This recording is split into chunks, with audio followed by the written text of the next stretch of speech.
Foreign Affairs Permanent Secretary Ambassador Kamau Macharia has attributed the numerous cases of mistreatment of migrant workers in the Gulf states to the cultural differences between Kenyan migrant workers and their Saudi employers. Kamau, who spoke during the induction of the members of the National Assembly, said that there is an urgent need for migrant workers, especially those seeking household jobs, to have the requisite skills and receive training on the cultural background of their employers. And as Maryanne Nyambura now reports, families continue to plead with the government to provide avenues for them to bring back home migrant workers mistreated in the Gulf nations. The horror stories of mistreated migrant workers in Gulf nations continue to spark concern among Kenyans, with the Ministries of Foreign Affairs and Labour taking the hit. But Foreign Affairs Permanent Secretary Ambassador Kamau Macharia is attributing the numerous cases of mistreatment to other factors. Kamau says most of the migrant workers in the household category experience culture shock due to the submissive nature of their work. There are some places where culturally unyenyekevu ule ambao unahitajika kazi zingine za nyumbani sio unyenyekevu ambao unapatikana sana kati ya watu wetu.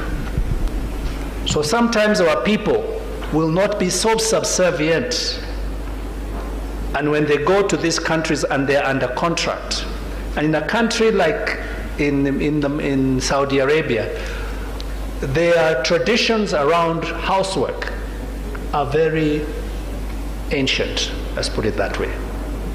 So you find that the people who suffer the terrible beatings, the people who suffer abuse are usually people who are of that category. Macharia, who was addressing MPs during their induction, noted that the migrant workers lack the requisite skills to adjust to the new culture and tasked the Ministry of Labour to take up the matter. 100,000 Kenyans working in different capacities in hotels, in transport, in taxis, we have no problem. So we have to ask ourselves, are we exporting the right category of personnel? And do they have the right capacity and training to understand that culture before they leave and go and work there? The Foreign Affairs PS alluded to the fact that over 3 million Kenyans in the diaspora contribute immensely to the country's economy directly or indirectly. And though the number of mistreatment cases reported each year forms a significant fraction, he says solutions are welcome. There are over $310 million a month coming from the diaspora.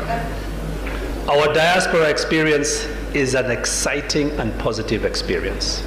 But I urge you to really be careful that as we deal with this problem, we don't destroy this amazing opportunity that we have for jobs and job creation for young Kenyans in the Middle East.